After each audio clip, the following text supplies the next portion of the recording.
मोदी जी, मैं समझता हूँ कि पिछले प्राइम मिनिस्टर्स जो थे जितने, उनमें से सबसे ज्यादा he has taken India to the next level, no question about it. खुदा न ख्वास्ता पाकिस्तान 2030 तक कायम नहीं रहेगा, टूट जाएगा। You have to see what he has delivered to India. That is remarkable. That's remarkable.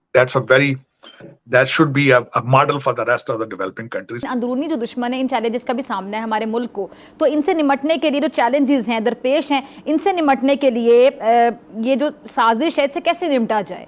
ये मोस्ट सिवियर सिक्योरिटी थ्रेट तो भारत उस लेवल पे आ गया है जहां पे एक आम चाइनीज समझता है कि हमें खतरा अगर है तो भारत से है। और जैसे मैंने बोला, ये डर अच्छा है, डरते रहो बेटा, you deserve it. This is the era for India, I tell you this.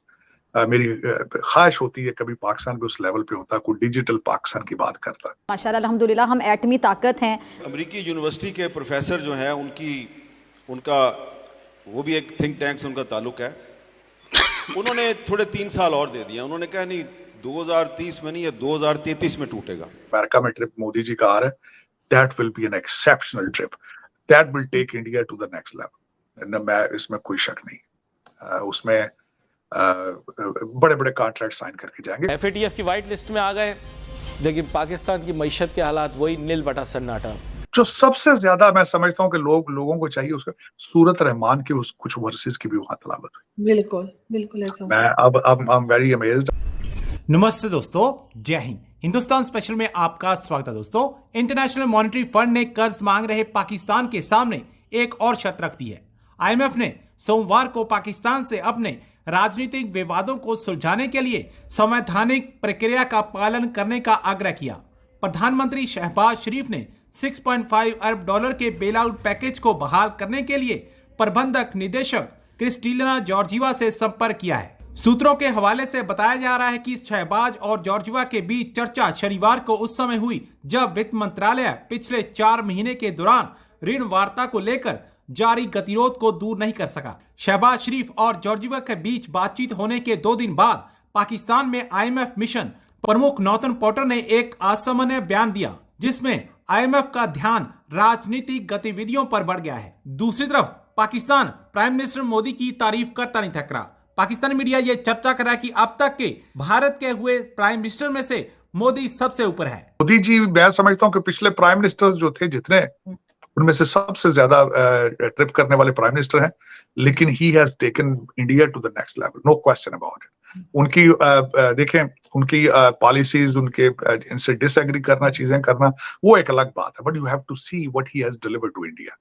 That is remarkable, that's remarkable, that should be a model for the rest of the developing countries. खासकर डेवलपिंग कंट्री तो मैं इसलिए कह रहा हूँ, वो तो अब समझते वाकई वो इंग्लैंड की इकोनॉमी को वो उससे आगे जा चुके हैं, लेकिन दूसरे लोग जिस तरह पाकिस्तान है, नेपाल है, इन लोगों को they should case study the Modi administration किस तरीके से। अब उस पे अगर बात की जाए तो इट्स अ ह्यूज डायलॉग, बहुत लंबा हो जाएगा उसमें, लेकिन मैं समझता हूँ कि इस दफा जो अमेरिका में ट्रिप मोदी जी का आ रहा है, that will be an exceptional trip, that will take India to the next level. मैं इसमें कोई शक नहीं। उसमें बड़े बड़े कॉन्ट्रैक्ट साइन करके जाएंगे, क्योंकि पहले ही आपने देखा होगा इस वक्त चाइना के ऊपर जो सैंक्शंस लगाई जा रही हैं, उसका सबसे फायदा उठा रहे हैं भारत उठा रहा है। बिल्कुल। और चाइना जितना यूक्रेन को डराएगा, उसका फायदा भी भारत उठाएगा। और इस वक्त वो कहते हैं ना कि this is the era for India, I tell you this. मेरी ख्वाहिश होती है कभी पाकिस्तान भी उस लेवल पे होता, कोई डिजिटल पाकिस्तान की बात करता। देखिए कैसा हो सर, हो सकता है कभी हो जाए फ्यूचर में, अगर कुछ थोड़ी बहुत अक्ल आ जाए इनको तो। लेकिन आरजू देखें, मैंने हमेशा ये कहता हूं कि जितना आपको भारत के साथ रिलेशनशिप ठीक करके, डिफेंस का बजट कम करके, तो वही आम पाकिस्तानी की तरक्की पे लगाना होगा, तब तक आप तरक्की नहीं कर सके। यही एक वजह है। और उसके बाद एक ट्रेड खोलें, बॉर्डर सॉफ्ट करें भारत के साथ। इसके ये this is part of your national interest. मैं शर्तें ना रखे ना सर, इनकी शर्तें कोई नहीं सुनेगा सर, ये जो शर्तें लगा देते हैं भारत के साथ। बल्कि मैं यही एक और बात है, शंघाई ट्रिप ना, अपना जापान ट्रिप के दौरान मोदी जी ने स्टेटमेंट दी थी कि he wants to have a better relationship with Pakistan. जवाब नहीं दिया किसी ने उसका। उसमें आके फिर मैं क्या कहूं, यही तो मेरा अलमिया है। ये अपने अंदर के मसाइल में या तो बहुत ज्यादा एंगेज हैं, या फिर पता नहीं इनका क्या सोचे हैं किस डायरेक्शन में जाना चाहते हैं, या फिर चाइनीज को नाराज नहीं करना चाहते। उसकी वजह यह है कि इस वक्त सिर्फ चाइना आपको पैसे दे रहा है तो आप दिन गुजार रहे हैं। अमेरिका ने तो आपको बिल्कुल छोड़ दिया। You are not relevant for America. मुझे तो सिर्फ यही एक समझ आती है कि आप मोदी जी का जवाब इसलिए नहीं देते कि शायद चाइना नाराज हो जाएगा तो वो चाइना अपना हाथ पैसों से रोक लेगा, लेकिन somehow you have to come up with some kind of solution। तरक्की करनी है तो आपको इंडस्ट्रियल रेवोल्यूशन चाहिए, आपको बच्चों को आईटी की तालीम, मैथ और इंग्लिश पढ़ाना होगा। आप अपने बच्चों को पढ़ा लेते हैं लंदन में, तो गरीब के बच्चे का क्यों नहीं सोचते आप जानबूझ के पाकिस्तान को ऑप्रेस क्यों कर रहे हैं? आप क्यों ये समझते हैं कि 40,000 मदरसे आपके लीडर प्रोड्यूस करेंगे? It is not going to happen. बिल्कुल it is not going to happen. आप ये खासकर अपने बच्चे लंदन अमेरिका में पढ़ाते हो, समझते हो तुम कि Pakistan, who cares about Pakistan. मैंने आपको कहा है ना कि आपकी रूलिंग एलीट जो है आरजू, चाहे वो किसी ब्लॉक से भी हो, किसी पार्टी की हो, किसी इंस्टीट्यूशन की हो, उनके दिल और दिमाग अमेरिका और लंदन में है। वो अपनी बॉडियां जो डरते, लाशें उठा के फिर रहे हैं पाकिस्तान में, अपने बच्चों के लिए लूट मार कर रहे हैं, बददुआएं ले रहे हैं लोग। सर जिस दिन के ये डुअल नेशनलिटी रोकी जाएगी शायद तब ये सुधरेंगे। मैं आपको यहाँ पे यह जरूर बताना चाहूंगा, आरजू भारत के अंदर डुअल सिटीजनशिप जो है उस पे ऊपर पाबंदी है कि वो लोग अपने वहां पे एडमिनिस्ट्रेशन में सर्व नहीं कर सकते।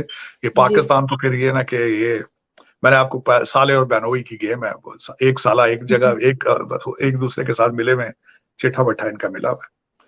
चले अगले जो मेरा अगला टॉपिक था, मैं बात करना चाहता कि भारत के अंदर जिस तरह उन्होंने अपनी नई बिल्डिंग का इफ्तिताह किया, it was a wonderful event.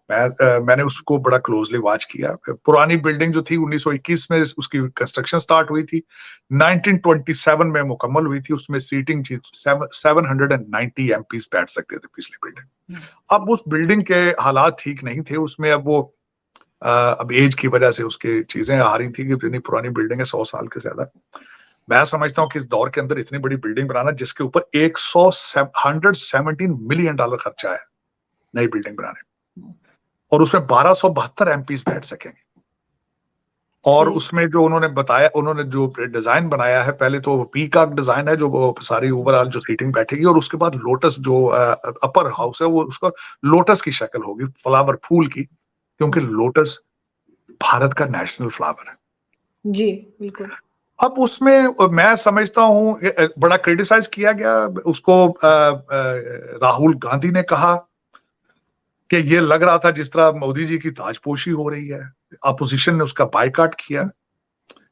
फिर वहां पे वो होली सेनेगल, क्या उसमें शायद मैं गलत उसको बोल रहा हूँ, लेकिन वो जो उन्होंने सोने का वो बना हुआ था उसका, वो उसको वहां किया, और वहां पे काफी पुजारी, हिंदू पुजारी बुलाए गए, बहुत सारा अपना उन्होंने इबादत की। जो सबसे ज्यादा मैं समझता हूँ कि लोगों को चाहिए उसका, सूरत रहमान की कुछ वर्सेस की भी वहां तलावत हुई। बिल्कुल बिल्कुल ऐसा। मैं अब I am very amazed, I am very thankful, I am very proud कि हर मजहब को अपने अपने हिस्से के मुताबिक वहां पे जगह और टाइम दी गई।